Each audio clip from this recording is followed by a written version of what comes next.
Hello, everyone. How are we?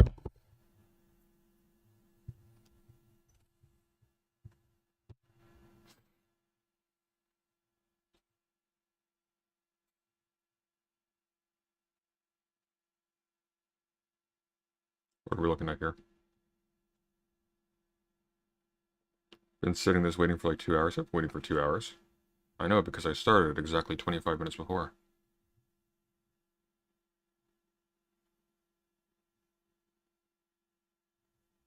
All right.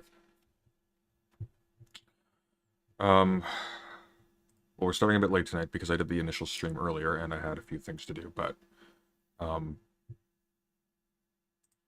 I have been requested to go over some anarchist stuff. So we're going to go over some anarchist stuff. Does that sound good? Good morning, Shaggy.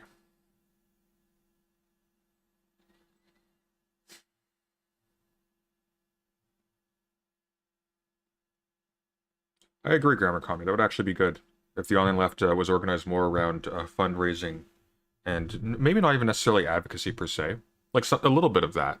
But the fundraising bit actually allows, like, gives real activists serious resources. I think that's not something to be laughed at.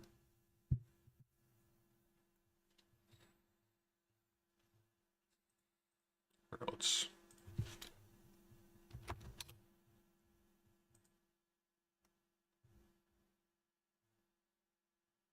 just pulling up Discord so I can see if we have any technical difficulties like earlier.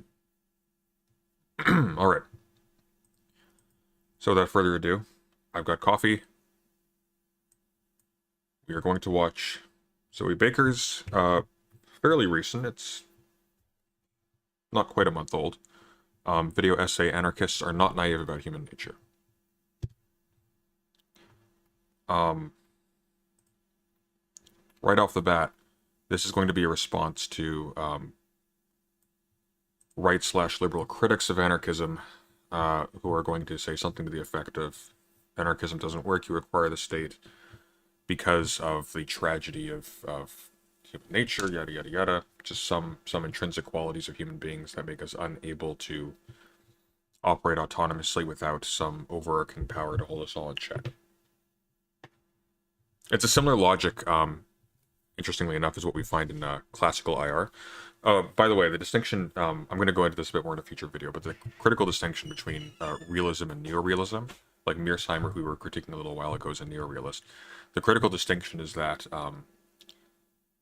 classical realists typically derive the tragic view of international relations from flaws intrinsic to human nature and human communities, whereas neorealists derive the same insight, more or less, namely that states are driven by self-interest into conflict and whatnot, but they are driven so by the nature of the international system.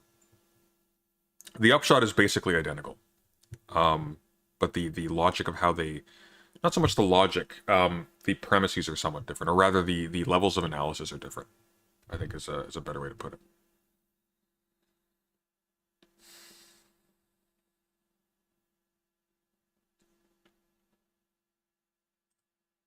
Just give me one quick moment.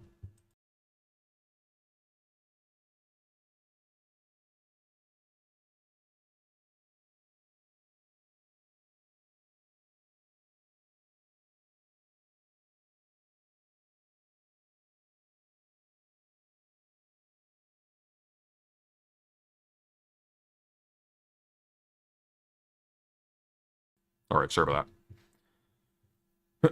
Hey Sunday, where's Popper's Open Society? His enemies can't seem to find it. The video is not done yet. Thank you. The script was just published on Patreon, so you can read it now in advance if you want to. The first episode is going to be a few episodes long. I've recorded half of it. I will likely be finished recording it by the end of tomorrow, if not tonight. We'll see how I'm doing after this. And then when I'm finished editing is anyone's guess. That'll probably take a couple days. It's a lot of work. It's a long essay for this, because when you're speaking it, obviously, it ends up taking a lot more time, which means that it's a lot more editing to do. I might go a little bit soft on the editing just because the writing took so long, because it's a massive book. The things like, this is probably not a good representation because it's a slimmer volume, but The open society and its enemies is huge. It's easily 600 pages. And I had to read the like the tertiary literature, the stuff he's dealing with as well. Like, it's complicated. Have you seen Zoe's other videos? If so, thoughts of her? I actually don't believe I've seen anything of Zoe. I think I've interacted with her on Twitter, or at least I've seen her on Twitter. She seems reasonable. I like her avatar. Like, she seems fine. She has a good reputation. I haven't seen anything from her that seems ridiculous, so I'm cautiously optimistic about the quality of this. But I actually have very little experience with her actual work here, so this will be interesting.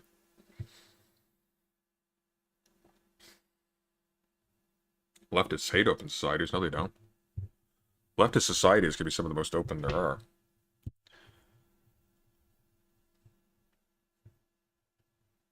The idea that liberals are more open-minded about actually varying viewpoints concerning social organization and mores, etc., is very much overstated. I guess it's not a myth that's overstated. I guess the myth is that they are better representations of that kind of tolerance. They are very much not. You are welcome to be a cheap, ineffectual, harmless facsimile of difference in a liberal space. Big difference there. Alright, without further ado, let's get into it. Let me know if the audio is good. Hi everyone. Hi, In the popular Zoe. imagination, anarchists I confused her with Sophie from Sinclair Lore for a second. are assumed to be naive optimists. It is thought that anyone who thinks humans can live a good life without capitalism and the state must do so because they think humans are angels who are naturally caring and benevolent. Anarchists in the 19th and early 20th centuries in fact had a very nuanced understanding of human nature. Anarchists thought that all human beings across all societies have some characteristics in common. Michael Bakunin wrote that the key elements of human existence will always remain the same: to be born to develop and grow, to work in order to eat and drink, Audio's good, great. in order to have shelter and defend oneself, in order to maintain one's individual existence in the social equilibrium of his own species. Okay, we're also going to be taking occasion to figure out some good anarchist readings, because I want to know my stuff on this. Script and sources, haha! Ha ha ha ha! Anarchists are not naive about human nature. Oh, I need to get a website like this. Oh, this is so smart. I need to make one of these. Reading lists. Okay, here we go. Oh. Brilliant. Oh, this is so useful. Okay, I like Sophie now. Or not Sophie. I'm gonna call her Sophie like a million times over.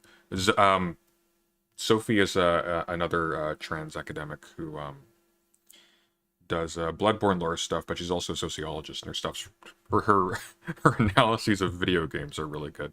I keep wanting to call her Sophie because it's not even the voice is the same. It's like a similar delivery.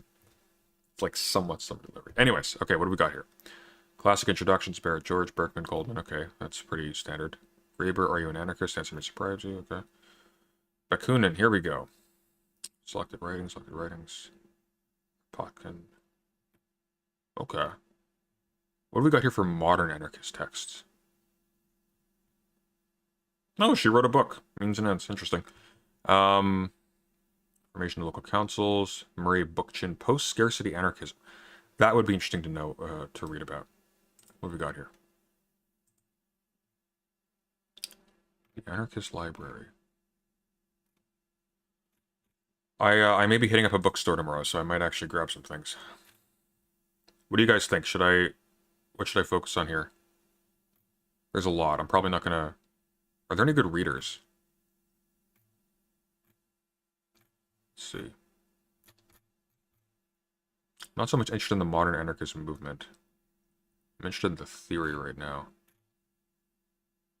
I mean, I am also interested in that, just not immediately. Well, we've got Bakunin and Kropotkin.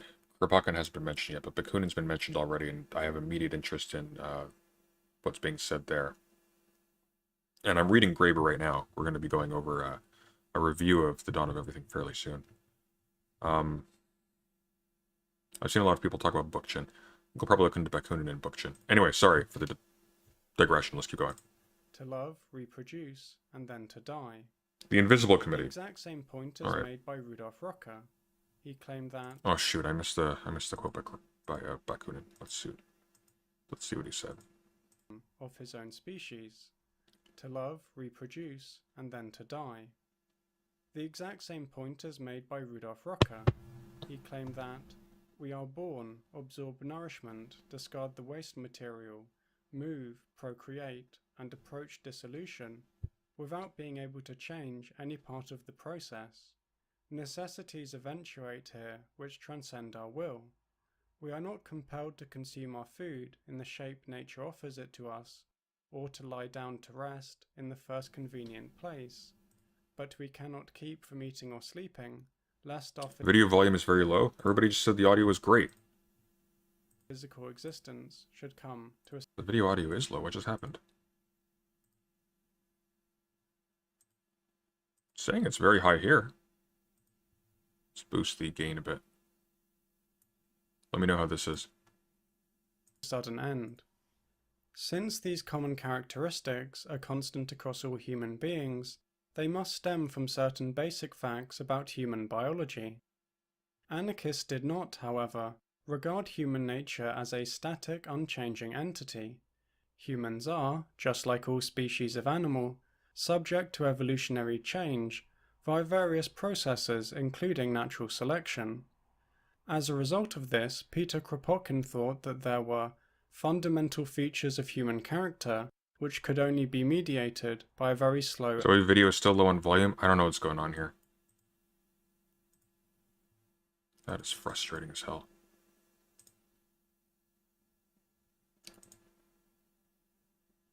Okay, hang on, I'm going to try something quickly.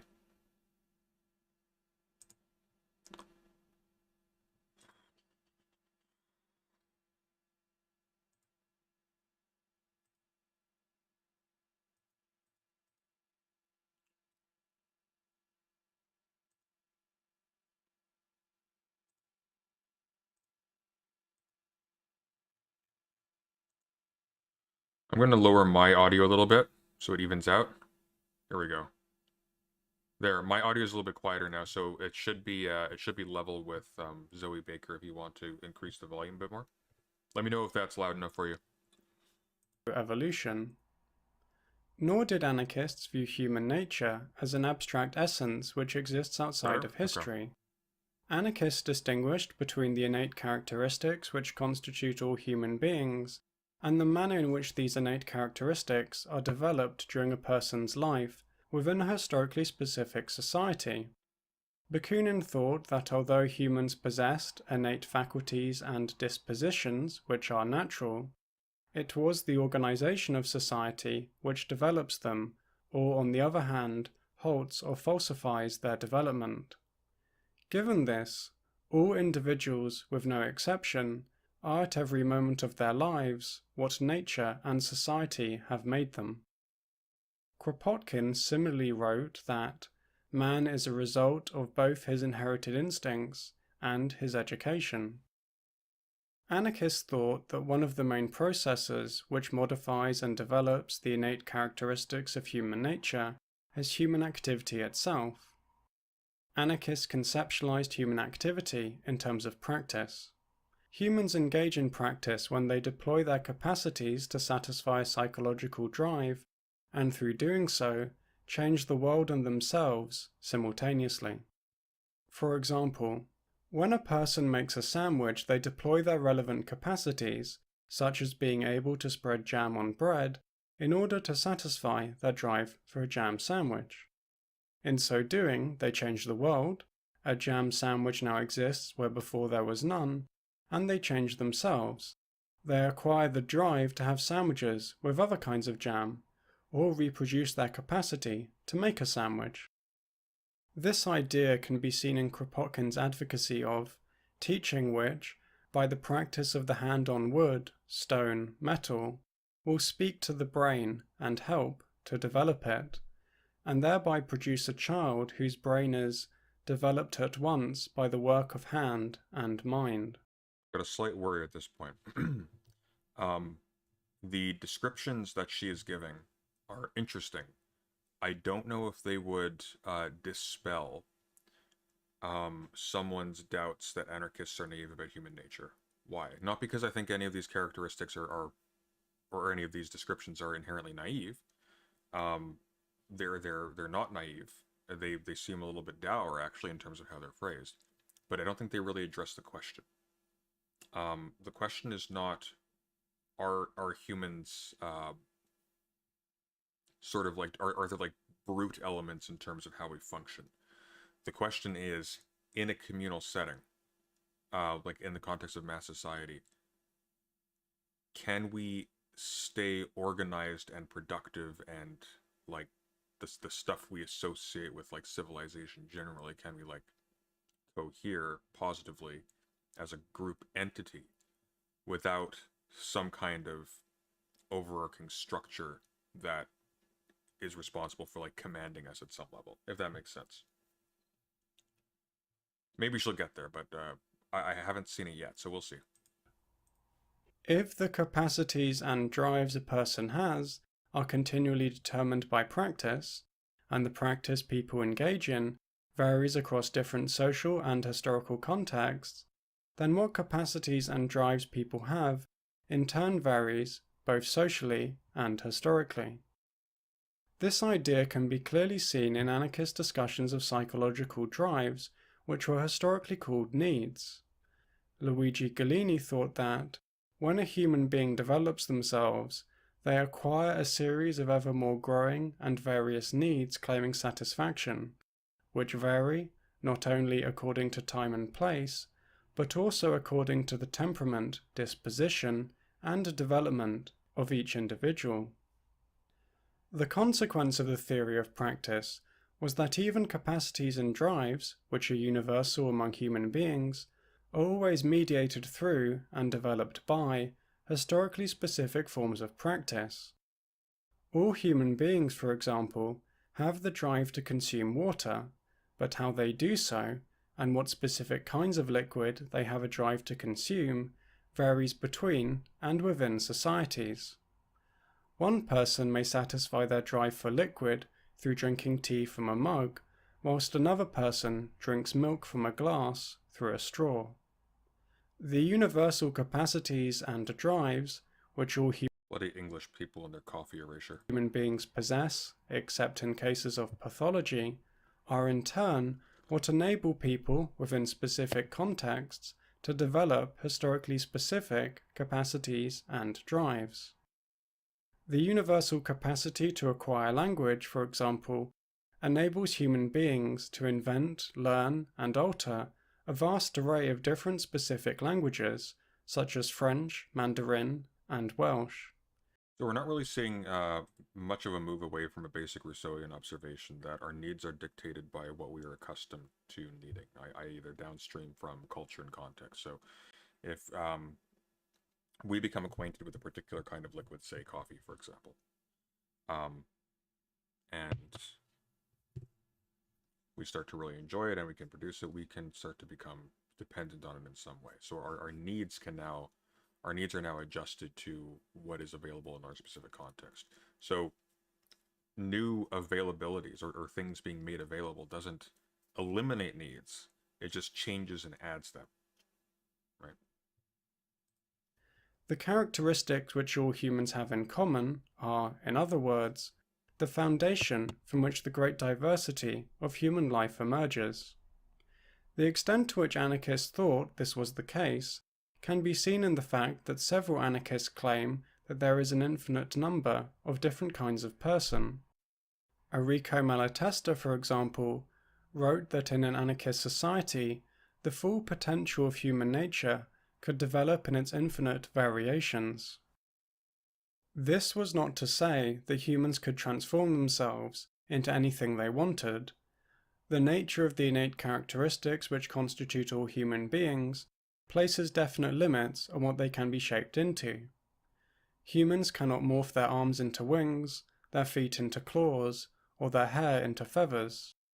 Although a human can develop themselves in many different directions, the scope of what they can possibly become is limited by the kind of animal that they are. As Rocker wrote, man is unconditionally subject only to the laws of his physical being. He cannot change his constitution, he cannot suspend the fundamental conditions of his physical being, nor alter them according to his wish. Anarchists thought that human beings were social animals who had a tendency to engage in two main kinds of behavior, struggle and cooperation. Malatesta wrote that humans possessed the harsh instinct of wanting to predominate and to profit at the expense of others, and the thirst for domination, rivalry, envy, and all the unhealthy passions which set man against man. These negative passions coexisted with another feeling which draws him closer to his neighbour, the feeling of sympathy, tolerance, of love. As a result, human history contained violence, wars, carnage, besides the ruthless exploitation of the labour of others, and innumerable tyrannies and slavery, alongside mutual aid, unceasing and voluntary exchange of services, affection, love, friendship, and all that draws people closer together in brotherhood. From these facts, Malatesta drew the conclusion that human beings were a social animal whose existence depends on the continued physical and spiritual relations between human beings, which are based either on affinity, solidarity, and love, or on hostility and struggle. The same position was advocated by Kropotkin. It is sometimes falsely claimed that Kropotkin... So this actually answers the question a little bit. They're not obviating the possibility that, like, what we would call a realist stance is correct, that these relations can be characterized specifically by hostility. They're just saying that's contingent. That's not naive at all. That's that opens up possibilities, but that's not naive. It may be optimistic, but I don't think optimism is inherently less realistic than pessimism. Only focused on the second tendency of human beings to cooperate with one another, and ignored the darker side of human nature. This stems from a lack of familiarity with Kropotkin's book Mutual Aid, A Factor in Evolution. That's one I'll have to read. As the book's subtitle and introduction makes clear, Kropotkin thought that mutual aid was one among several factors of evolution, rather than the sole factor. Kropotkin expanded upon this point in Chapter 1. He argued that a naturalist would be wrong to view the life of animals as only a field of slaughter, or nothing but harmony and peace. The animal world instead featured both conflict and cooperation. He wrote, "As we study animals, we at once perceive that though there is an immense amount of warfare and extermination going on amidst various species, and especially amidst various classes of animal, there is, at the same time, as much or perhaps even more, of mutual support, mutual aid, and mutual defense, amidst animals belonging to the same species, or at least to the same society. Sociability is as much a law of nature as mutual struggle." Which seems sort of intuitive when we consider that our relatives and ancestors would have had coherent family groups of some size, and they aren't tearing each other limb from limb. They are hostile to other family groups, but they can have group cohesion without complex state structures like we have. Kropotkin thought that human beings were not different from other animals in this respect. He wrote in his book... That's a very modest principle. That's not saying that satisfies the requirements of having, like, civilization, or whatever term you want to use. Ethics, Origin, and Development, that there are two sets of diametrically opposed feelings which exist in man. These are the feelings which induce man to subdue other men in order to utilize them for his individual ends, and the feelings which induce human beings to unite for attaining common ends by common effort.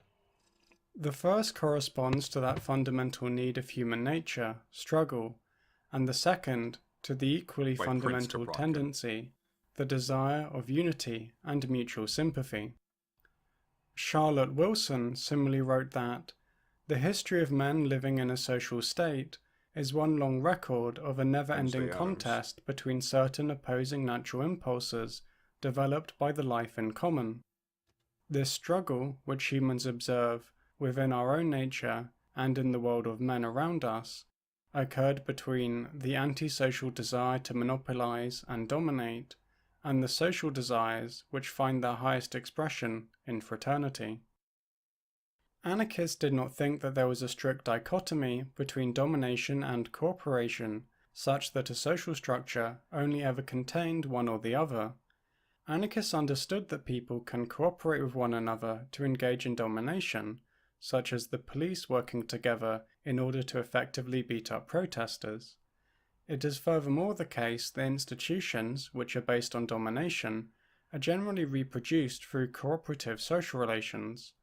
Under capitalism, for example, workers are subject to domination and exploitation by the capitalist who employs them, yet these same capitalist businesses would quickly go bankrupt if workers did not cooperate with one another in order to collectively produce various goods or services. Anarchists repeatedly emphasized both the good and the bad aspects of human beings in the overviews of history.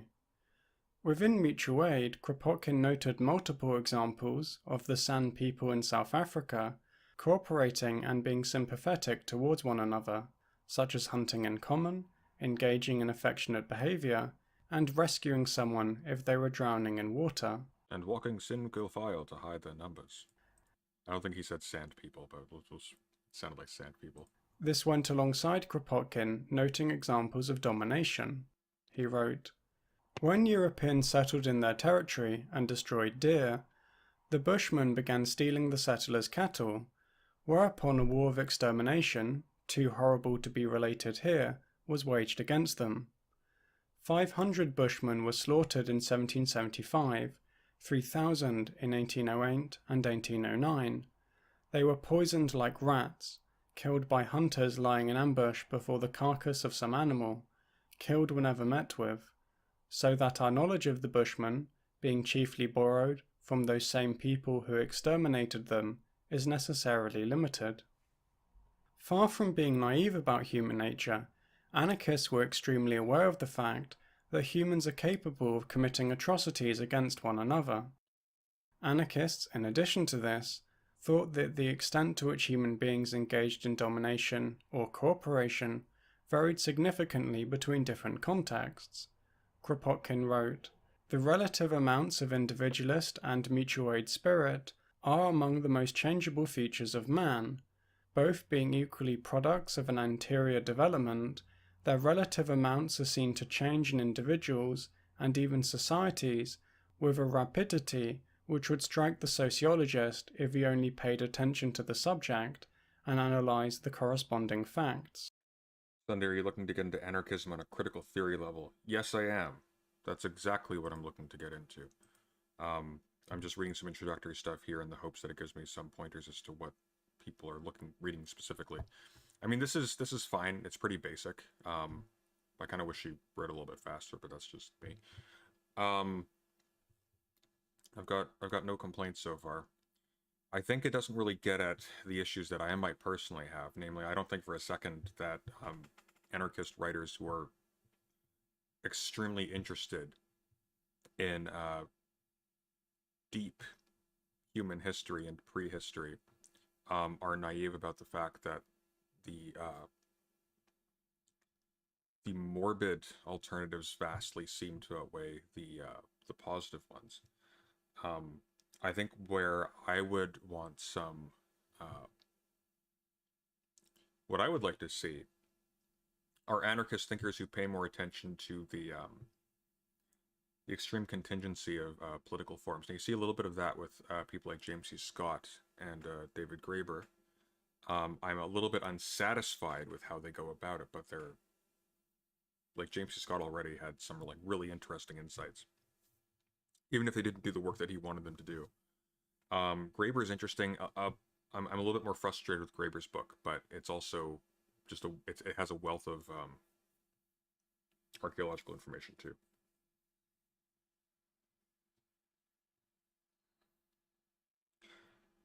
It's almost like the flip side, and this is actually a good thing of the sort of right-wing anthropological stance that just essentializes um, state forms as being just the radical opposite of any. Well, I guess not the that's the wrong word. How do I want to characterize that? The idea of human nature as naturally tending towards forms that we would attribute to a state, and being unwilling to find any semblance or any like positive alternative to that specific kind of political organization or social organization, whichever term you prefer, in a non-state scenario or in a pre-state scenario. There's sort of a contempt there, and there's sort of a very the word's not even pessimistic. There's an extreme lack of imagination with respect to how human beings could organize outside of that particular kind of setting, or using those specific kinds of social technologies. There's more of an open-mindedness here. There is less attention paid, which is a little bit ironic, at least judging from what I've seen. I may just have not gotten to the good stuff yet, which is very possible. Even though James C. Scott is actually quite good in parts. And so is Graeber. What I would like to see is attention paid to the contingency of the political as a category, and seeing if there's a way to get away from that. Because I think that is the principal challenge that anarchism faces. Because you're attempting to sell it as being able to give you a certain quality of life and certain kinds of organization of a certain level of complexity. So we're not like putting a very low ceiling on our capacity to do things that we are curious about and want to do and want to achieve. You're trying to achieve that without the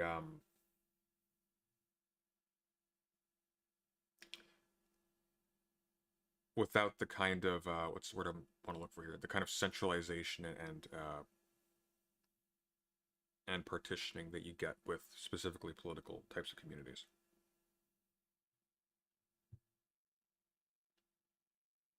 It's just an interesting path, isn't it? To imagine where you or I were even 5 years ago politically. Yeah, no, I've changed radically over the past 5 years. I'm unrecognizable from where I was 5 years ago. Politically, that is. Given their conception of human nature, anarchists thought that the main reason for this variation in human behavior was differences in people's environment and the forms of practice they engaged in and were subject to. This led anarchists to argue that the oppression and exploitation which occurred within existing society was not the product of human nature considered in isolation. They instead stemmed from the manner in which the raw materials of human nature were developed through participation within social structures. To quote Malatesta, social wrongs do not depend on the wickedness of one master or the other, one governor or the other, but rather on masters and governments as institutions. Therefore, the remedy does not lie in changing the individual rulers.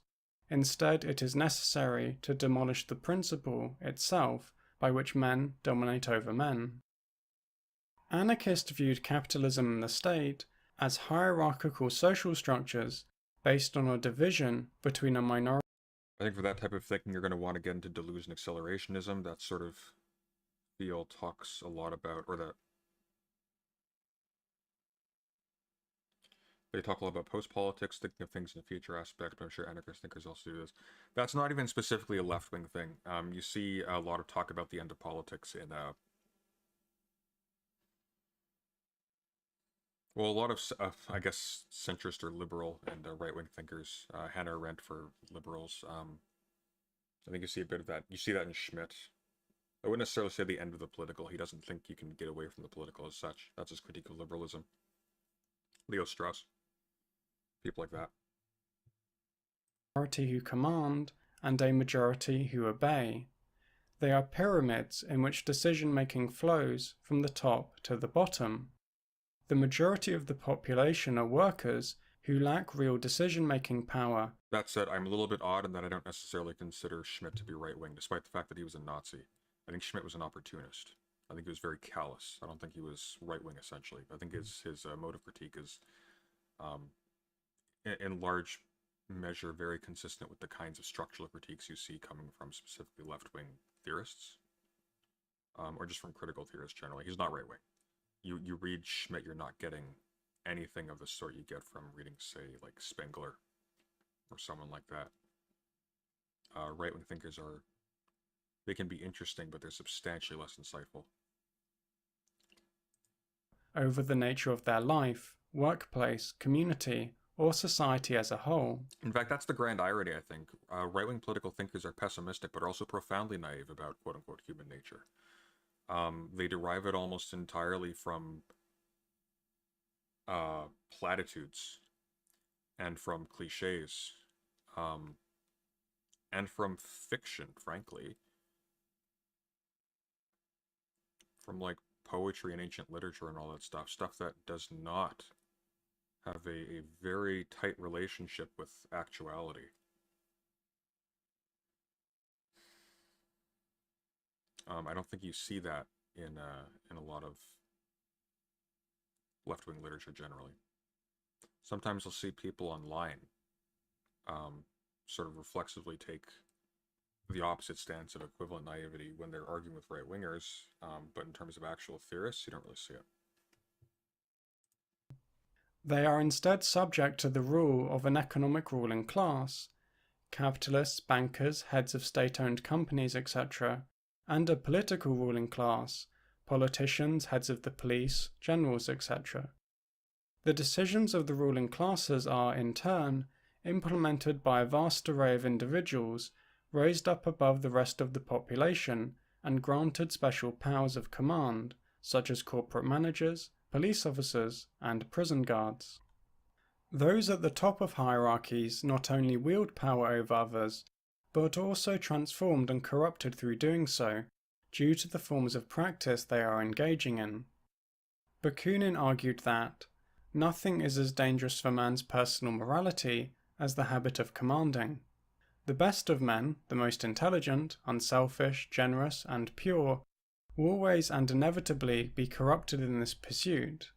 Two feelings inherent in the exercise of power never failed to produce this demoralization: contempt for the masses, and for the man in power, an exaggerated sense of his own worth. You'll see liberals who are critical of anarchists quote Lord Acton all the time, and this is effectively the same thing, actually, with a little bit more nuance. You know, it's like absolute power corrupts absolutely. That's a liberal saying. So in terms of a general pessimistic attitude, they appear to be relatively identical. The anarchist seems to take a more critical view to the naturalness or the inevitability and the naturalness of the state in which we find ourselves generally. Which seems more appropriate, right? Because even in biological terms, we consider ourselves to have evolved in response to environmental pressures. Which means that our nature is always contextual, such as it is. If we want to use that term nature, I don't even think we should. I think even between individuals in the same species right now, depending on a whole host of different situational factors, you can see radically different outcomes in terms of our capacity to get along with each other in specific ways.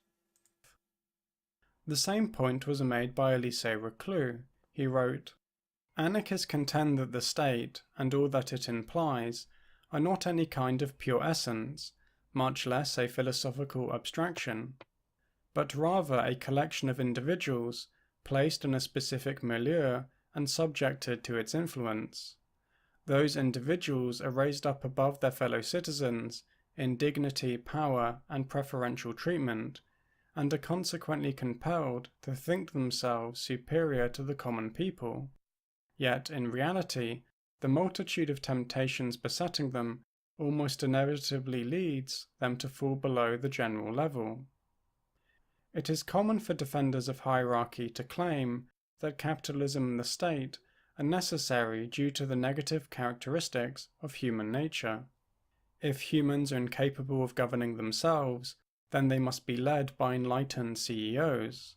If people murder, steal, and rape, then society must be protected by the police, prisons, and the law. Yet it is these hierarchical systems which bring out the worst in people and make the greatest atrocities possible. As Kropotkin wrote, "When we hear men saying that the anarchists imagine men much better than they really are, we merely wonder how intelligent people can repeat that nonsense. We maintain that both rulers and ruled are spoiled by authority. Both exploiters and exploited are spoiled by exploitation, while our opponents seem to admit that there is a kind of salt of the earth, the rulers, the employers, the leaders, who, happily enough, prevent those bad men, the ruled, the exploited, the led, from becoming still worse than they are. There is the difference, and a very important one. We admit the imperfections of human nature, but we make no exception for the rulers."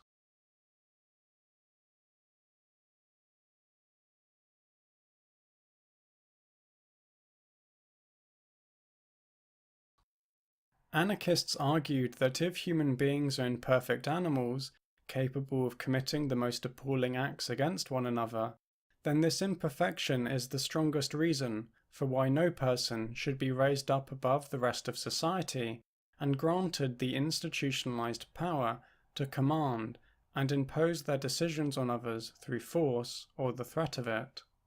An individual serial killer can do a great deal of harm armed only with a knife. Their capacity for violence is, however, nothing compared to what I just said that was a good retort. I didn't say anything important. Rulers wielding the knife of state power are capable of. This can be seen in the fact that millions of people have been killed by states during the history of imperialism and colonialism. An individual thief may break into my home and steal my television, but their theft is nothing compared to the vast plunder of resources, destruction of the natural environment, and oppression of workers carried out by the corporations which manufactured my television and extracted the raw materials it is made out of. The greatest crimes are carried out not by isolated sadistic individuals, but by vast social structures which enable a ruling minority to violently impose their will on the working classes. As a result of this, anarchists concluded that hierarchical and centralized institutions should be abolished in favor of horizontal free association between equals. Within an anarchist society, people with the desire or predisposition to oppress and exploit others would still exist. Just shoes wouldn't, apparently. Nobody wears shoes, and some of those flowers are thorny, guys. Put something on. Bunch of hippies. They would not, however, find themselves in a situation where there are positions of power they can take over and use to engage in oppression and exploitation on a large scale. In Bakunin's words, "Do you want to prevent men from ever oppressing other men? Arrange matters such that they never have the opportunity. Do you want them to respect the liberty, rights, and human character of their fellow men? Arrange matters such that they are compelled to respect them, compelled not by the will or oppression of other men, compelled not by the will or oppression of other men, or by the repression of the state and legislation which are necessarily represented and implemented by men and would make them slaves in their turn, but by the actual organization of the social environment so constituted that while leaving each man to enjoy the utmost possible liberty, it gives no one the power to set himself by the others to dominate them."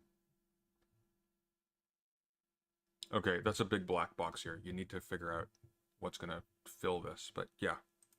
Nor by the repression of the state and legislation which are necessarily represented and implemented by men and would make them... Is this even possible? I mean, this is fundamentally every single logic of state formation or of international cooperation and conflict is going to be relying upon some description of this sort. The only thing is we haven't been given the description yet. We're being given the form of the argument, so you need an arrangement.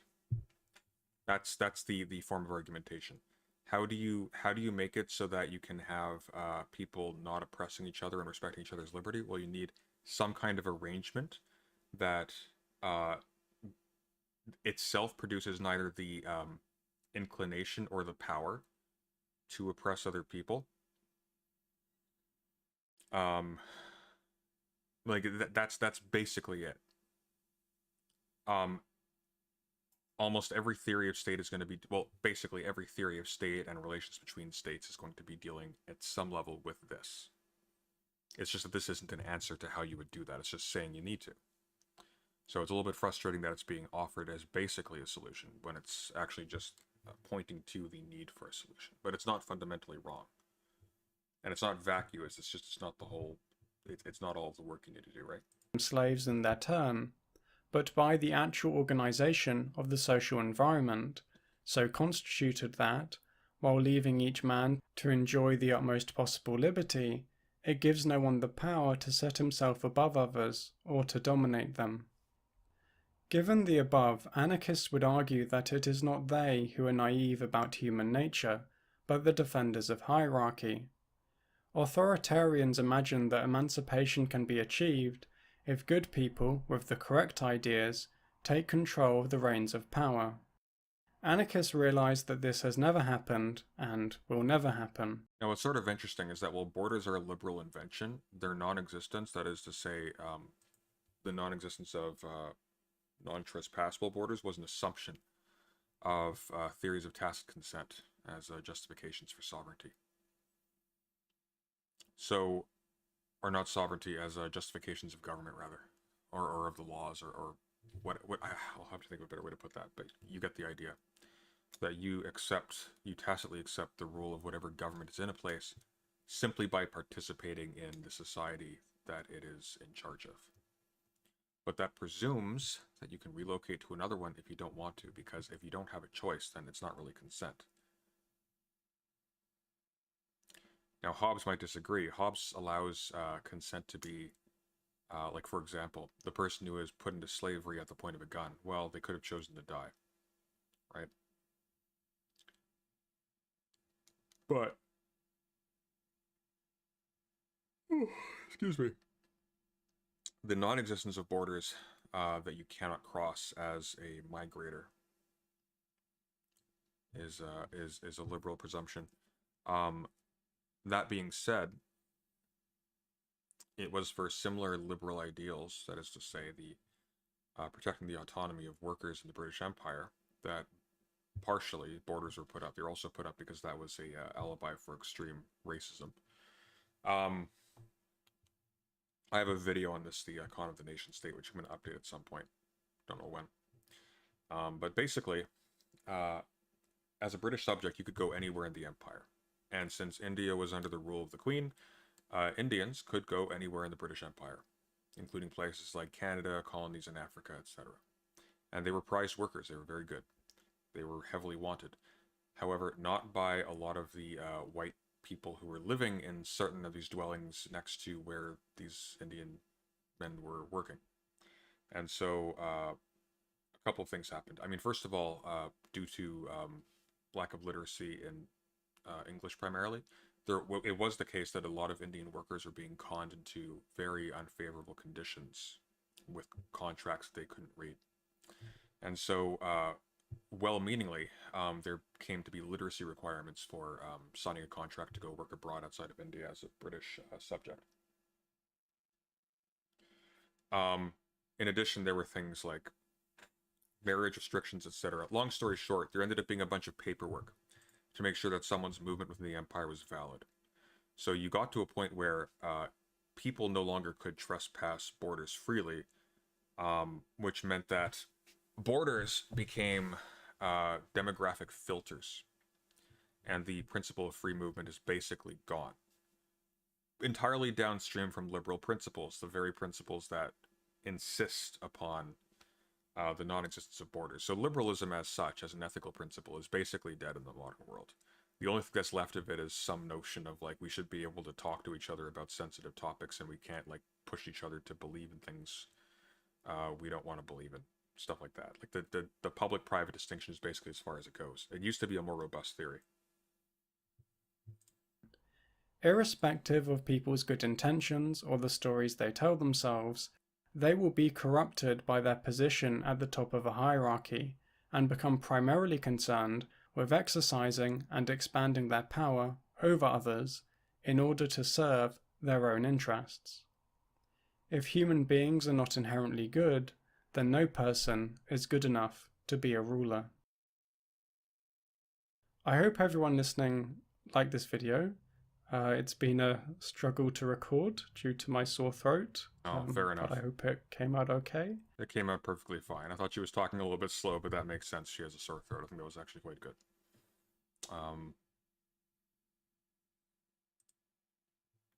Alright, so we're going to take a look at Bakunin at some point in the near future. Actually, there's a selected writings here. I have, no, it's not Hackett. Oh, odd. Okay. I like Hackett, though. There's another one I wanted to see. This was recorded by Acid Horizon. It's an interview with a Professor Catherine Malabou? I have no idea to pronounce that. I'm sure they'll clarify that in a moment. I'm going to go grab some tea and we will listen to a bit of this. Not the whole thing. For two reasons. One, it's an hour long. And two, I don't want to be stealing Acid Horizon's content. So go there if you want to see the rest of it. But I do want to listen to this, and I will comment on it. In the meantime, let me see if I can't order a copy of Kropotkin's Mutual Aid. I bet Hackett has a compilation of his writings. Notes.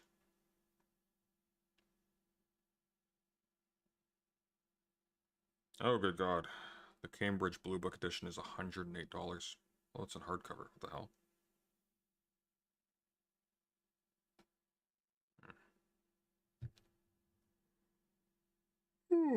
Excuse me. Alright, I'm gonna go grab tea because I need it. And then we'll listen to a bit of this. This is gonna be a short one tonight. Shorter. But, okay. Bakunin and Kropotkin. Yeah. That seems like a good place to start.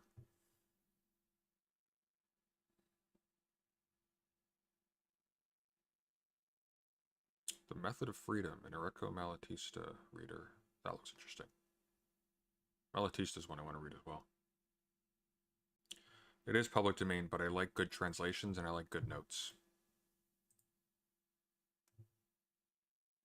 Sounds like a rap song. Okay, I'll be right back. Give me a moment, and then we'll continue. Let's pop on some music.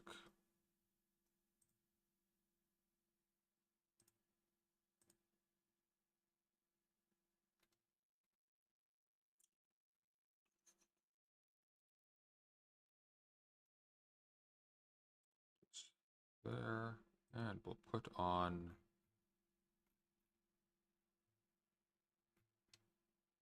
what's Anarchisty. Screw it, Deus Ex.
All right, so here's my principal concern after having seen the Zoe Baker bit, which is good.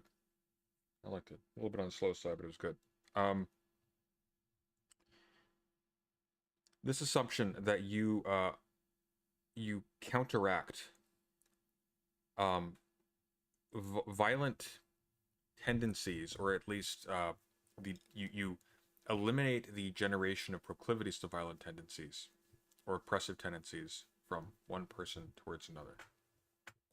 You eliminate that by means of deploying some kind of system that keeps people in check.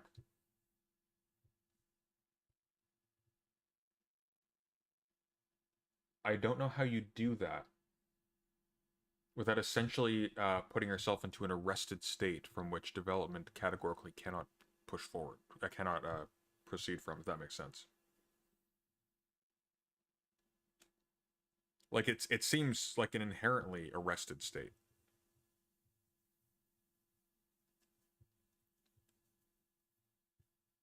You know? And I mean, maybe that's the ideal social form anyway, so we just stop there. Like maybe endless social evolution isn't a good thing necessarily, but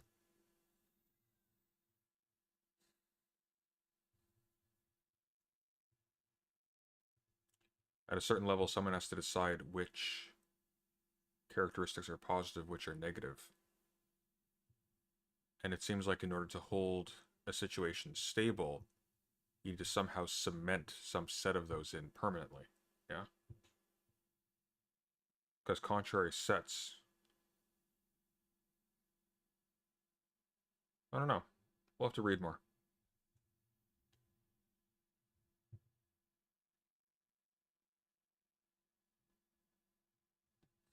Anyways, so you're just trying to understand what authority will keep authority from cropping up, essentially. No, I don't think that in itself is necessarily ambiguous. I think Kropotkin's point is specifically that you can avoid having to use authority to keep authority from propping up just by arranging a system such that the inclination never emerges to attain to some kind of authority or some kind of oppressive power over your fellow human beings, as well as the inability for somebody to gain the power to do so, even should they, by some aberration, gain that inclination to begin with. The problem I'm wrestling with is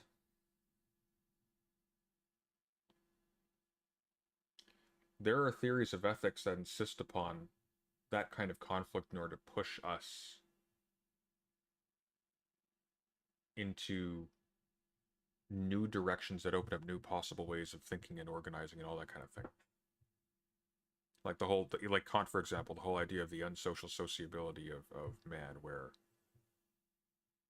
it's through competition and striving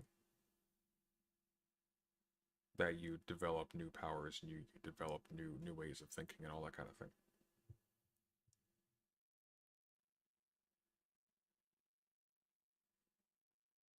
It seems to me like we're fundamentally talking about an arrested state, at least on some level. That forecloses, for example, any technological development that requires some level of oppression, and some of them do.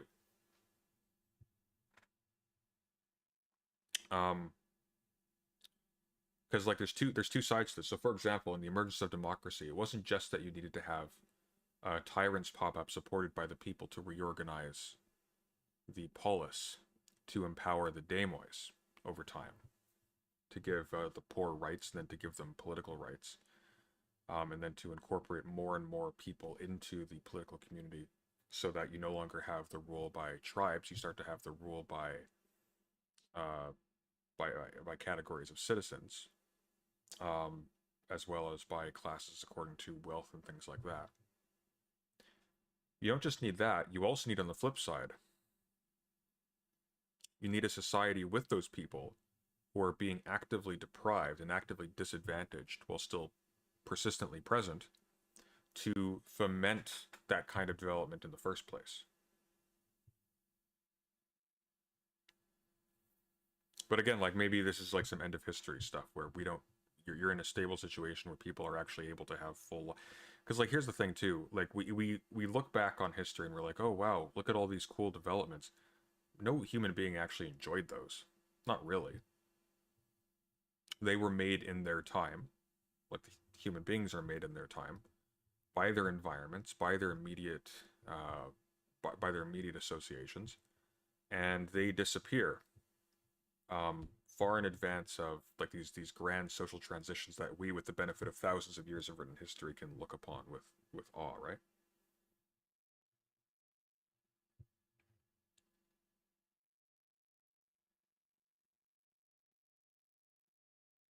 So it's like that stupid argument you see in atheist circles. I really hate this line of argumentation where it's like, why would you want to live forever? Isn't that boring? Imagine being such a dull, ambitionless person that you find the idea of living forever boring. There are way too many books to read for living forever to be boring. There's way too much science to do. It took thousands and thousands and thousands of years with the cumulative efforts of millions of people to get to where we are now. And we are not nearly as far as we like to think we are.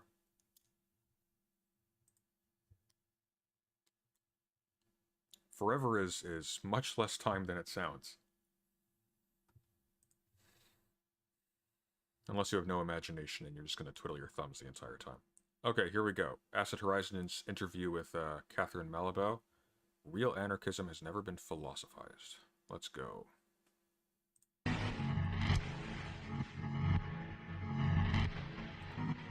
Today's episode of Acid Horizon is a very special one. Today we have Catherine Malabau. For some of our listeners, she needs no introduction. And for others, well, you're in for a big treat right now. Today's topic is metaphysical anarchy and political anarchy and their juncture. Together with Catherine, we will be looking at the work of Rainer Sherman, who has been credited as one of the few philosophers of metaphysical anarchy. Together with Catherine, we will be pushing this text to the limit. This is also a good time to remind you to subscribe to Acid Horizon wherever you listen, and think about subscribing to our Patreon. We have some extras on our site, including a regular reading group which we run. Not only do the funds help support the podcast, but we take a sizable portion of that and donate it to mutual aid funds. Okay, let's get to the episode. Welcome to Acid Horizon, the Theory Podcast. It's Craig, Will, Matt, and Adam here. And today we are privileged to be joined by Catherine Malabau, professor of philosophy at the European Graduate School, as well as the Center for Research in Modern European Philosophy, where she also supervises our very own anarcho-Hegelian Adam. Her research... Oh, Brooks. Acid Horizon. He doesn't like Acid Horizon. Wait, hang on. It wasn't Acid Horizon you didn't like. It was, wasn't it Plastic Pills you hated? Anyways, it's not Acid Horizon talking. It's Catherine Malabau. I'll let you on to break him to pieces later. Research spans a vast and widely celebrated collection of works developing in and around her central concept of plasticity, and throughout numerous developments and interventions into fields such as Hegelianism, deconstruction, Kantianism, the philosophies of epigenesis and neurobiology, feminism, and artificial intelligence, to name but a few. Today, Catherine joins us to discuss the metaphysics You left out flower arranging of anarchy, the most plastic of social forms, and its political implications, particularly in the light of her coming work on anarchism, plasticity, and pleasure. To do so, we'll be using the introductory chapter from Rainer Sherman's Heidegger on Being and Acting, From Principles to Anarchy, as our source text for the discussion. Catherine, thank you again. Well, thank you for having me. So the text that we have in focus today is Rainer Sherman's analysis of Heidegger's work, which is, on his terms, a backwards reading of Heidegger in order to articulate this concept of anarchy. Catherine, maybe you can actually start us off. What is the concept of anarchy that you are attempting to develop based on the work that we are looking at today? Well, I was struck by the fact that some of the most prominent continental philosophers from the second half of the 20th century, some of them had How's the audio? Can you all hear that? Let me know if that's clear. a strong concept of anarchy. So among these philosophers, I can quote, so Sherman, of course, this is explicit in the title, but also Levinas, Derrida, Foucault, Agamben, Rancière, and Deleuze. And no one has ever systematically studied both metaphysical and political value of this concept, so I decided to do so. And I noticed that in most cases, anarchism or anarchy in these philosophers was more treated as a philosophical concept than a political one. And that there was a kind of dissociation between anarchy and anarchism. So Schumann is certainly the one who explains most in detail, is the most explicit about what metaphysical anarchism can be. So that's why I decided that for tonight's show, we should focus on this text. I think he's the first to propose a metaphysical concept. Now, one of the concepts that he's using in order to articulate this theory of anarchy is the notion of deconstruction, which, based on just reading the introduction of the text, seems to me to be an attack on the dogmatic image of thought in the manner of Kant. But how does the operation of deconstruction either approach or fail to become the notion of anarchy that Sherman is edging on? Well, it's rather than deconstruction is leading to this metaphysical anarchism he's talking about. So we have to go back to the very etymology of the term anarchy, anarchia in Greek, which means literally without an arche, and arche, it means in Greek principle. And principle has two senses, two meanings. Beginning, we can hear primary in principle, so something that begins, and at the same time, something that commands. And Aristotle, well, the term arche existed in Greek before Aristotle, but he was the first to transform this word into a concept because he united the two meanings, like beginning and commandment. So a principle is what determines everything: ontological, political, practical, etc. Metaphysics, classical metaphysics, lays foundation on the idea that there is no disorder or chaos into the cosmos or let's say the ontological arrangement of the world. That everything derives from, I think this is an important idea, to derive from, this is what Schumann calls the pros hen schema in Greek, which means that everything must come from something else. And this order of derivation is the order of metaphysics itself. In fact, metaphysics, the task of metaphysics is to study the order of things, that is the way in which everything derives from something else, that is namely a cause. Deconstruction is precisely, in the literal meaning, the act of undoing this order, this causal order, by stating that, after all, perhaps everything comes from nothing. Perhaps anarchy means that, in fact, things that are what they are contingently, and it doesn't mean chaos, or even if Nietzsche talks about chaos, it doesn't mean that everything is a big disorder, but that sometimes the systematicity of the causal order is absent. It's interesting because I think when she's saying, and I could be wrong on this, because I don't speak Greek, but I think what she's saying when she says the two meanings are a beginning and that which commands, these are derived from something that's a little bit fuzzy.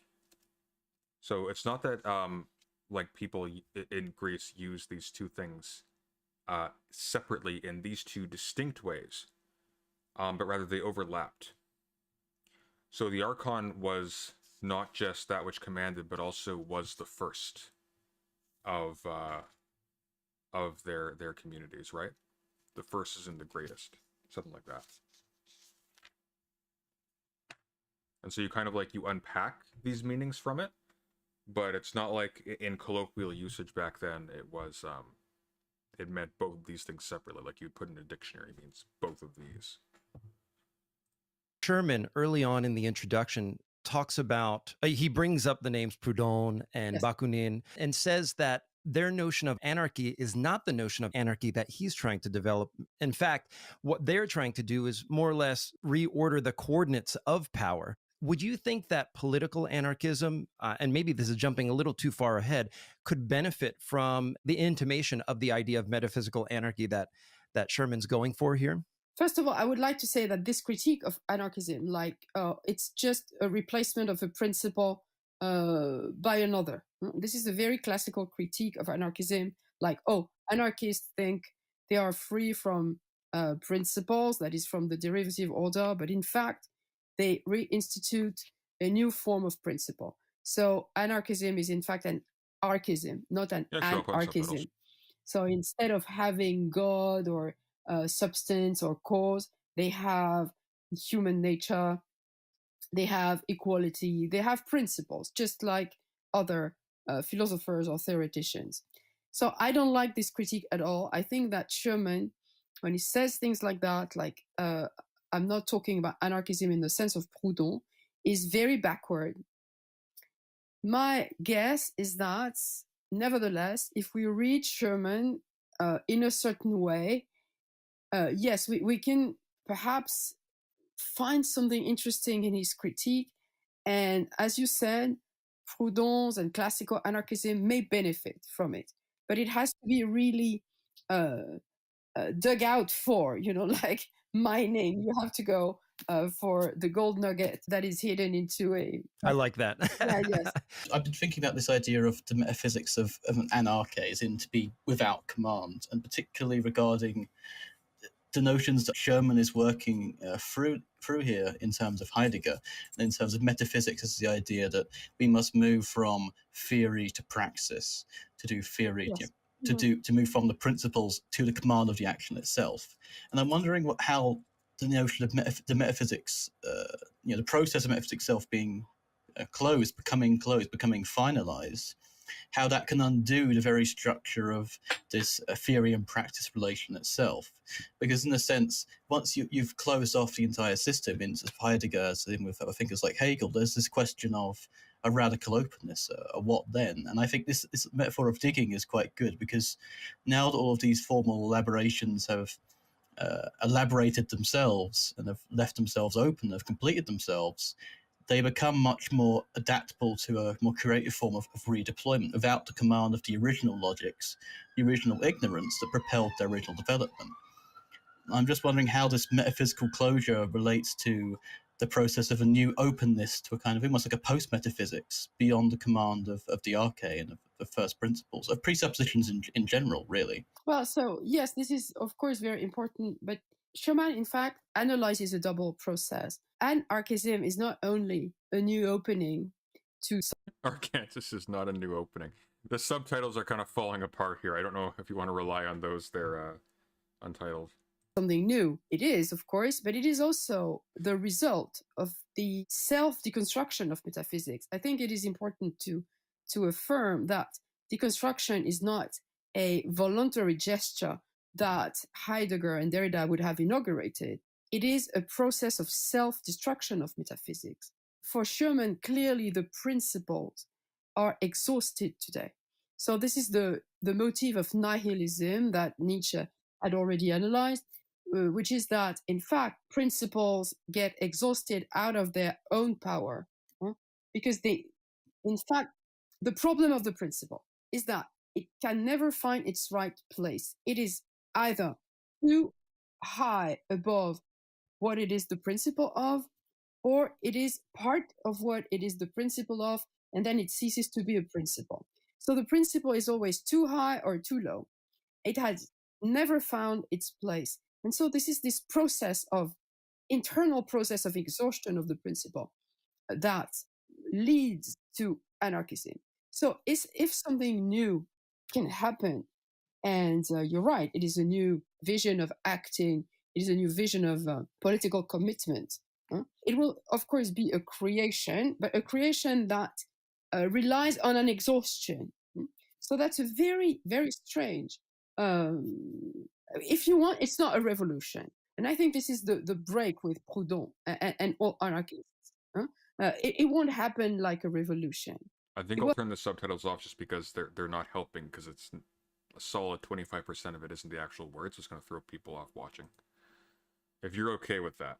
It will happen as a negotiation between the old and the new. Yeah, You screw see it, what I'll I leave it mean? on. Yeah, and I think that maps onto the very generational conflicts politics of today, at least. Catherine, thank you for coming on and taking the time to talk to us today. There was something you mentioned earlier when you were giving an explanation of the sort of this problem of first principles that Sherman explores in this book and in this chapter we've been reading. Mm-hmm. And I this is a really quite short question in a way, which is that I've been recently reading Louis Althusser's Philosophy Encounter. And in that book, of course, in Underground Currents of Materialism of the Encounter, Yes. he's, of course, trying to trace out this sort of buried history of a materialism, which is a sort of almost in principle disordered. It starts from disorder rather than... I've been reading about Althusser, by the way. A lot gets made of the fact that he killed his wife. Apparently he was in he was having some kind of schizophrenic attack at the time. And the event destroyed him. He wasn't aware of what he did, and he was the one who reported it. So I have a feeling that the way in which he has been condemned as a monster as a result of that is potentially unfair. It's a brief aside. I don't like it when that happens to people. Principally because if they actually did have a good relationship, I don't think his wife would have liked that. That he was mistreated afterwards as a result of an attack. Order. And I was wondering if you think there's any relation between what perhaps Althusser is trying to do there, what we're reading in Sherman, and perhaps in your own work. Yes, thank you very much.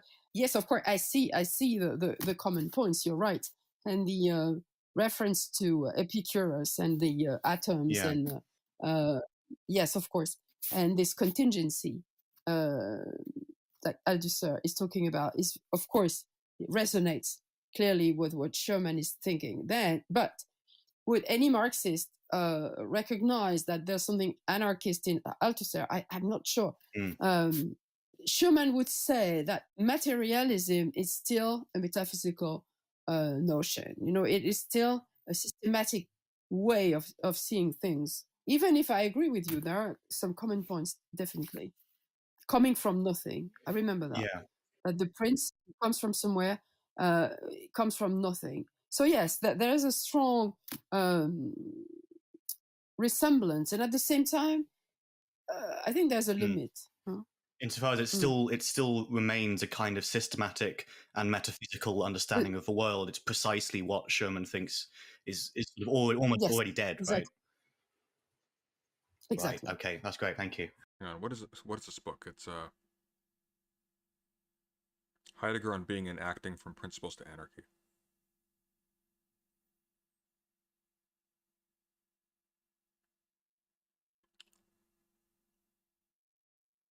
Okay. Catherine, last night I was mulling over this notion of the Eval of Ignorance, which I thought was one of the most beautiful parts of this piece. And I actually had a dream very early this morning that resonates closely with what's happening in this text. I was forced to explain to an old man, an indolent old man, some very important philosophical concept, which it doesn't matter what the content of it was, and I just couldn't do it. I tried high, going low, using sophisticated terms, using not so sophisticated terms, and then in the end, for my effort, he reported me to the authorities. And it made me think that at the basis of... This man did not have that dream. That was 100% contrived for this talk. I'm sorry, not to be a dick about it. My attempt to explain, and one of the first things I thought of when I woke up was this concept of the Eval of Ignorance. And it made me think that beneath our attempt to conceptualize foundations, to assert any sort of firmness of a concept lies this notion of ignorance. There's so many metaphors that we can use. The peeling back of an onion till nothing is there. Do we think about ignorance as a kind of an infusion of a non-thought or a non-knowledge in our knowledge? I do work on Deleuze, and clearly what's at stake here is the idea of thinking, the concept of thinking. What is a thought?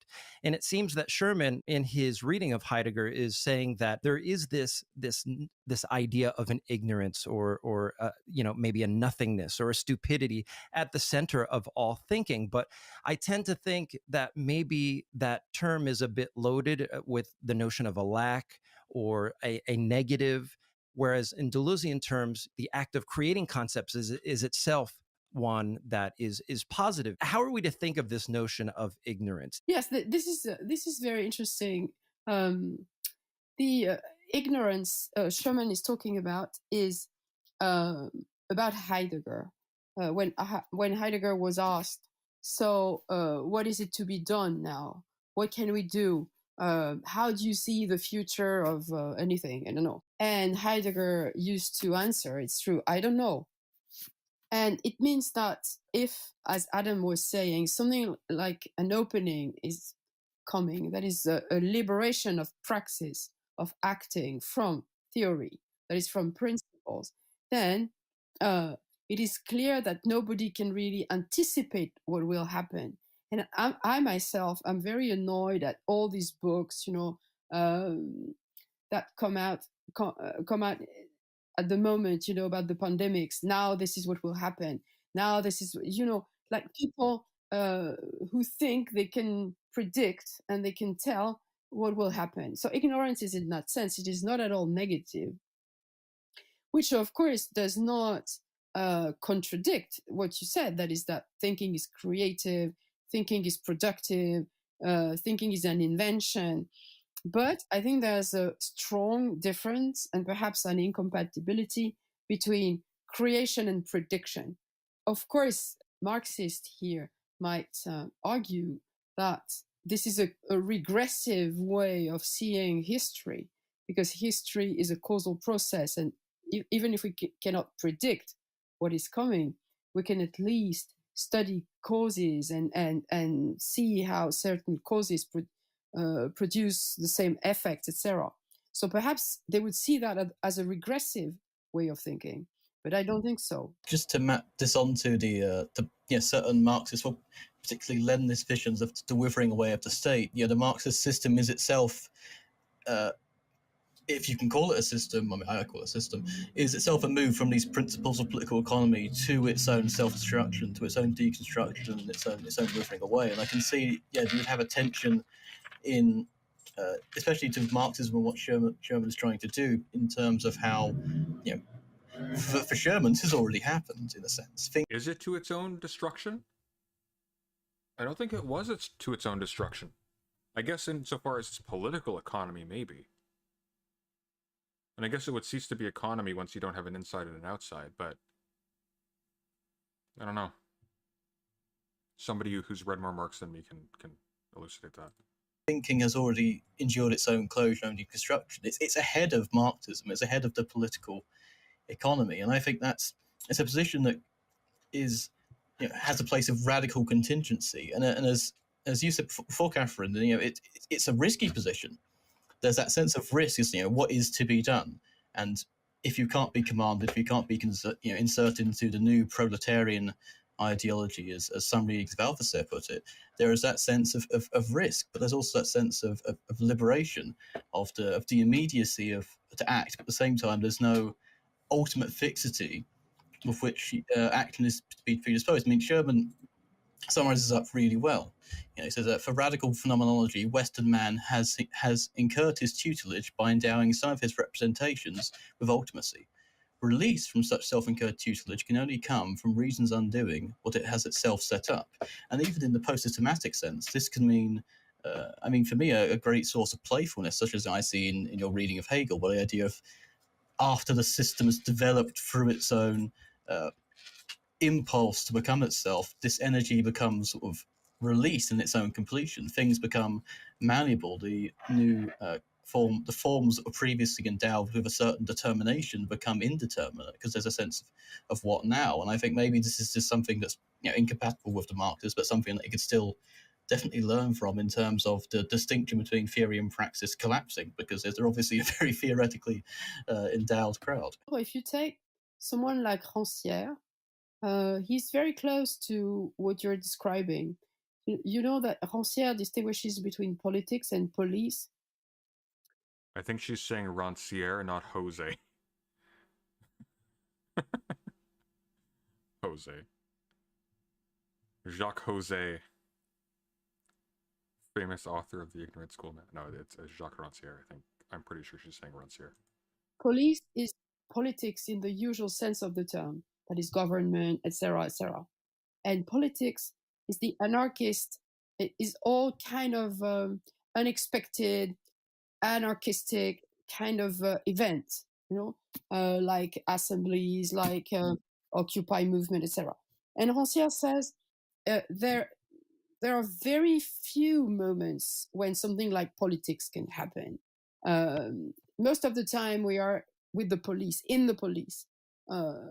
And politics, the political really, that is the anarchism for him, can only, it's not perhaps always playful, as you said, but it is always creative, always unexpected, always, always an invention. And it cannot, as you say, it cannot be transformed into any kind of fixity. Rancière is one of my interests as well. Okay. Because I'm working on the idea of radical democracy, and that's democracy, of course, is quite an important element of Rancière's thought. And this is frankly more of a Okay, it is Rancière. comment than a question, but you're right. I agree with you. I noticed in Rancière's thought, it's that he comes so close to wanting to say something like anarchism, and then it's almost as if at the very last moment he just distances himself a little bit from it. And this is for me the big problem, that why do they at the last moment, exactly what you said, at the very last moment, why don't they say, okay, I am an anarchist? No. At the very last moment, they say, oh, no. I have a very strong concept of anarchy, but I'm not an anarchist. Yeah. That's strange. I mean, if you take Balibar or Althusser, nobody would ever hesitate to say, I'm a Marxist. So what is the problem with anarchy? And he does the same sort of thing when he talks about democracy a lot of the time, in that, and politics and police in general. I mean, politics, of course, as you said, he will grant it a certain place within our lives, but it's always a kind of restrictive and very limited one. It's something that happens every now and then, and perhaps once or twice in our lives we experience something like that, but it's not something that can be lived out in a more meaningful and lasting way. That's my reading anyway of Rancière. Yeah, you're right. And so the problem, because what I find fascinating in Rancière is his critique of the concept of government, when he says all government is an oligarchy. And I think this is very true. And in fact, you have a coincidence between what Schumann will call a principle and what Rancière or Foucault will call government. In fact, it has the same meaning, both commandment and beginning. And so you have this very radical critique of governmentality, of government on the basis of radical equality. And as you said, at the same time, this non-government... Oh, by the way, the absolute bastards who are behind publishing these things. I took a book on self-government. Or not, I took a book. I took a course on self-government with a very good professor, as a matter of fact, on that subject. Warren Magnuson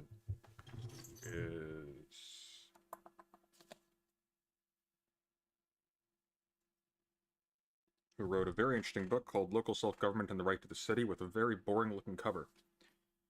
But it's interesting.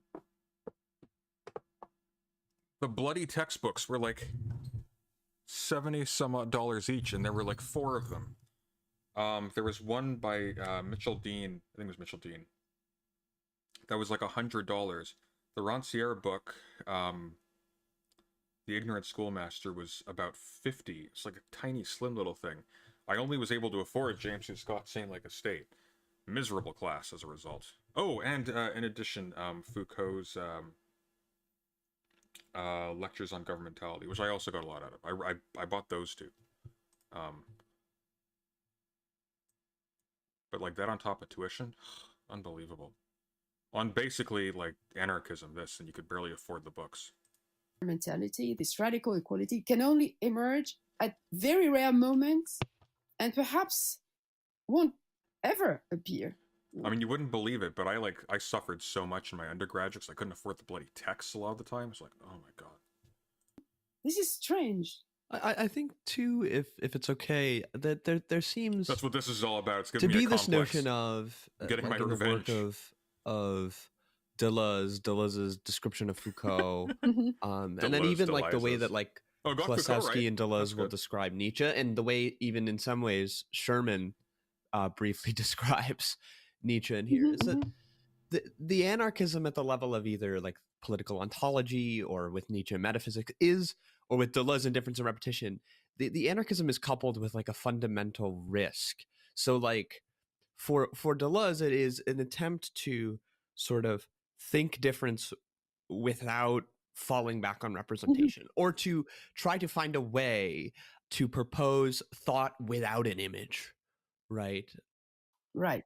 But, yes, this is very true. I just wonder, in the punitive society, we get this articulation from Foucault where he says that there is a rigorousness to the anarchist. Did you find any alternative ways to buy those textbooks cheaper? No. I just went without half the books for a few classes. It was awful. I just read the books I did have really, really well. Ideology, he'll say, but then he won't move forward and provide any sort. He'll just say there's a unique rigorousness to anarchism, and then Deleuze will say, well, the way in which he deals with Nietzsche is to propose a sort of crowned anarchy in metaphysics. So I wonder if this. Who is Sherman that keeps referencing?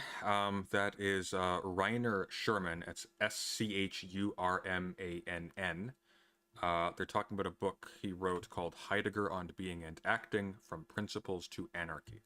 But it's just a jumping off point. It's not like they're not obsessed with that book in particular. They're articulating some of his arguments as a leaping off point for further discussion. Shows a sort of, because for Foucault at the end of Madison Civilization, he talks about whether or not the painting Goya's Idiot is the last convulsion of the last dying man, or rather is this sort of radical break that we find in Nietzsche, this sort of like rejective madness, this sort of opening up of an anarchist possibility of like a world free of that which mutilates man and life and so on. So I wonder if you have any comment on why it's always linked to, anarchism is always linked to sort of a gambit. There's always a dice throw for some reason that mitigates any sort of commitment that you could get.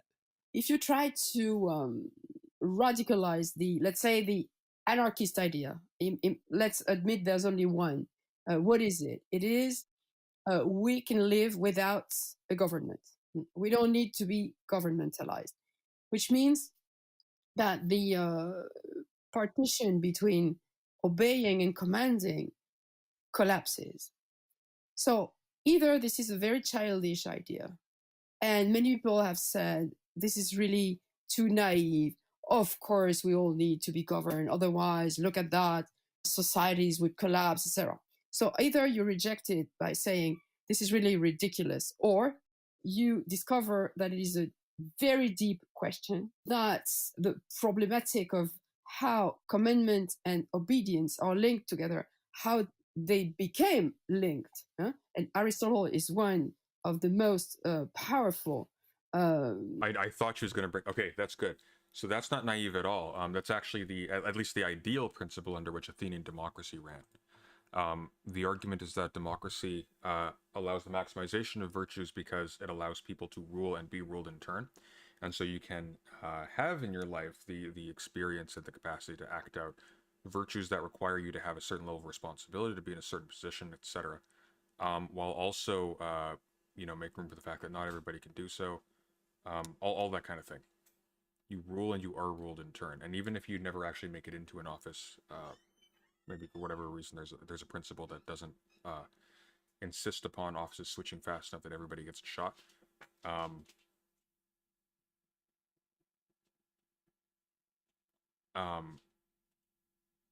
Then still by taking part in the assembly, you're nonetheless taking part in rule even in that sense. Now, in practice, Athens was still ruled by an oligarchy, but the principle is not contradictory or absurd at all. There's nothing about that system as such, despite the fact that in practice the one we know of was corrupt, that makes it impracticable in theory. So I'm glad she's going that route, because it also like it brings it home just how intimately engaged with like really hard and serious political theory anarchist thought is. It's an attempt, in fact, to bring back an older democratic principle in a lot of ways, at least on my reading, which is scant, to be clear, so take that with a grain of salt. But at least on my reading, and I'm not alone in this perception, you have people like Hannah Arendt who make the same observation.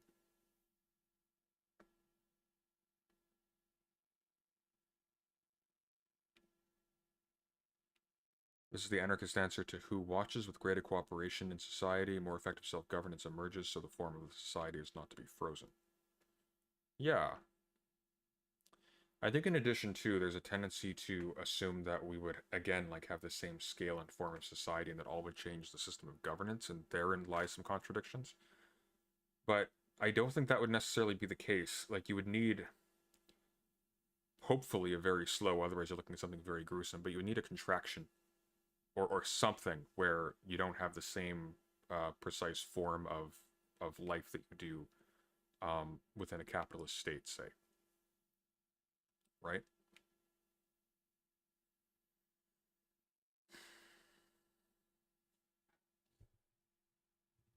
Bookchin pulls a lot from Athenian democracy. I think they all pull a lot from Athenian democracy.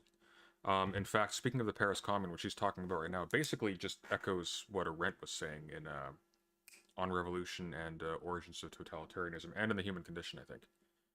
This is all the human condition is where it really all gets like brought together, and she really embeds it in the tradition of political thought. Oh, that's really cool, Untitled. So your professor actually introduced you to LibGen, Library Genesis. If I ever teach formally, I'm going to plug that so hard. That would have been a lifesaver for me back in the day. Honestly.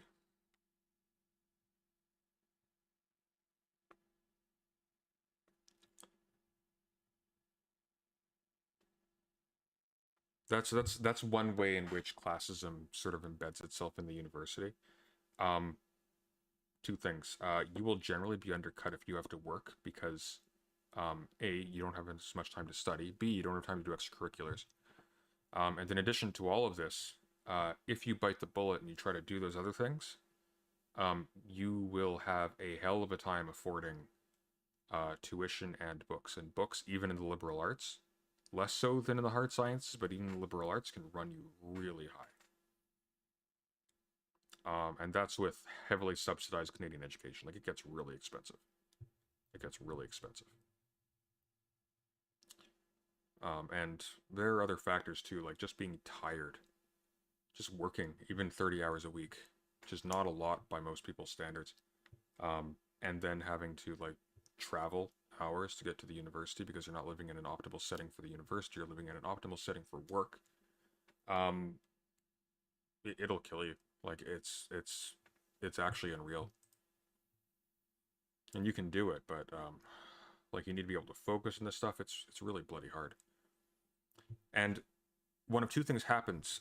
Either you're an ambitious student and you suffer at the level of your grades, or you're a less ambitious student and you pick easy courses that don't challenge you. And so you end up with a system that promotes really poor scholarship, because those are the ones who on paper look best. It's really messed up. I remember being in the last seminar that I was in at my university before graduating. I was allowed in on a special permission into a doctoral seminar. Sorry, PhD level seminar. Me and one other student. Very, very brilliant person who's also into Carl Schmitt, who I haven't heard from in a little while. I should probably give him a message at some point. Only right-wing person I have some level of respect for, actually, as far as people I've met. But the quality of the PhD students in that class was appalling. And I got the very strong sense from my professor that he was acutely aware of this as well. This was when my father had cancer, and he was kind enough to give me some rides to the hospital and then, because it was on the way to his home. Like, dear God, it was a PhD level survey on just political theory. Almost the greatest hits approach to it. So we were looking at, Republic, Aristotle's Politics, Hobbes' Leviathan, The Prince, Locke. The most incisive comment that they were able to produce was that Locke was sexist. It's like, yeah, of course he was. What do you think you're reading? That's the least interesting thing about Locke. I mean, it's important, but you're going to be a PhD in political science or political theory. You got to be operating at a higher level than that. Like, at least do something with that. Your analysis ends with an accusation of John Locke that he's not a good modern progressive. It's like, no shit.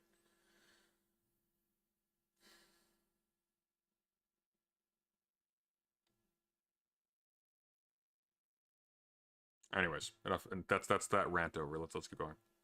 It's getting late. I'm probably gonna wrap up in the next 15 minutes. This is a long talk. I also don't want to steal from these guys, so I'm gonna end it at about the halfway mark, and I'll leave a link in the description so you guys can watch the rest.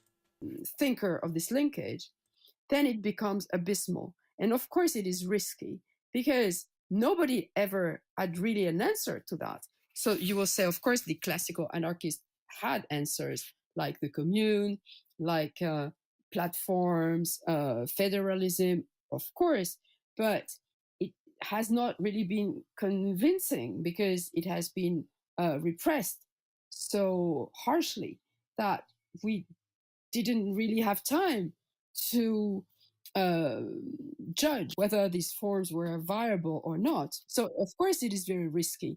But, my problem is that in thinkers like Deleuze, Foucault, etc. Let's take Deleuze. Let's limit ourselves to Deleuze.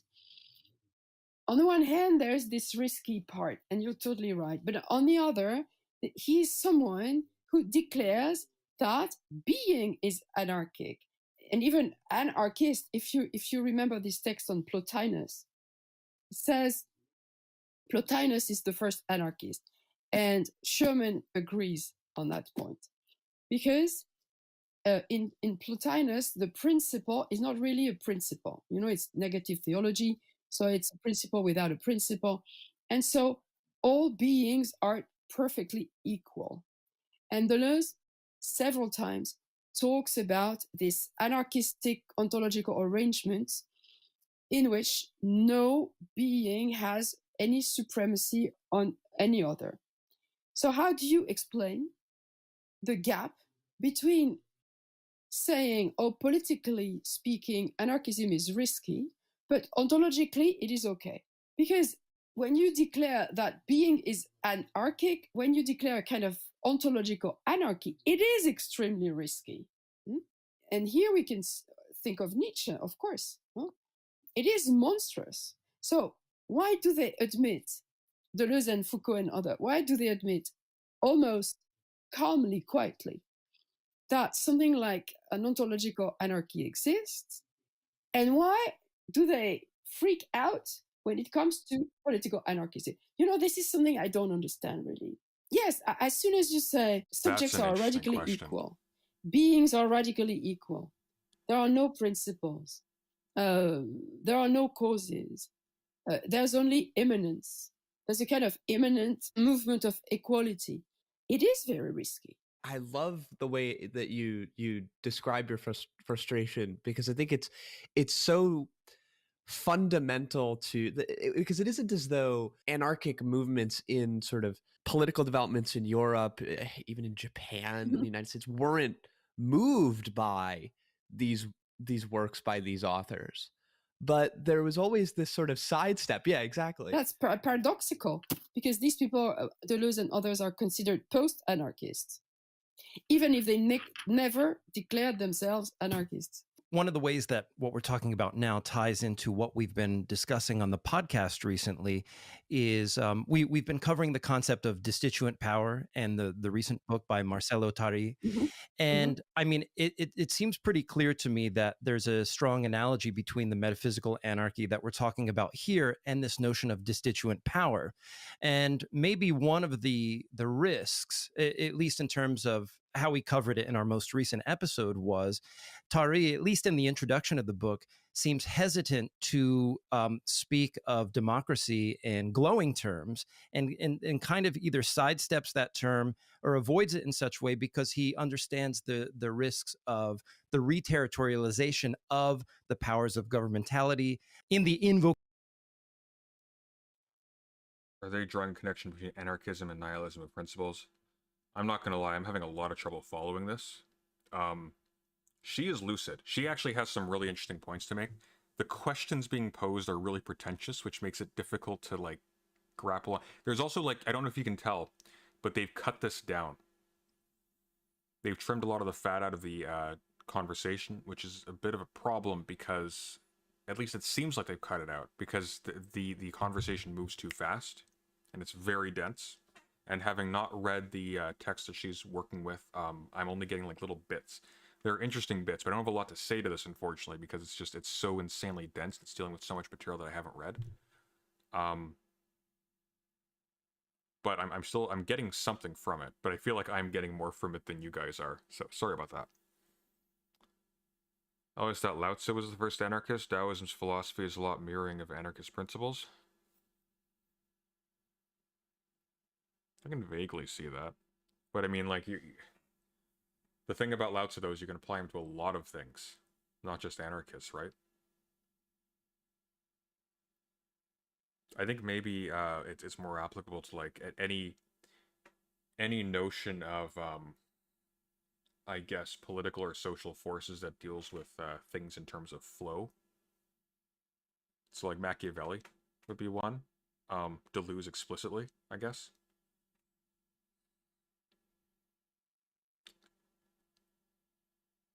Yeah, like, some of these points I can understand apart from the specific readings they're responding to.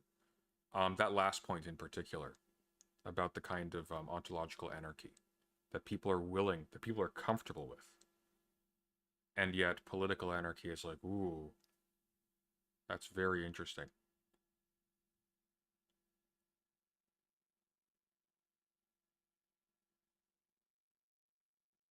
Anyways, I'm gonna call it here. It's quite late. I mean, it's not as late as usual, but I need to not be staying up till 3 a.m. on the regular. It's kind of starting to affect me, and it's wreaking havoc with my work schedule. So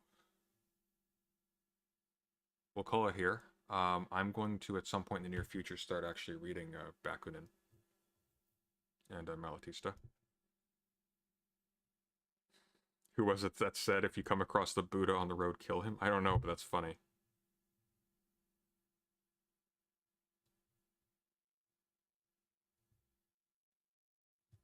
Alright, well. If you appreciate what I do, please like and comment. It does help the video and the algorithm. And,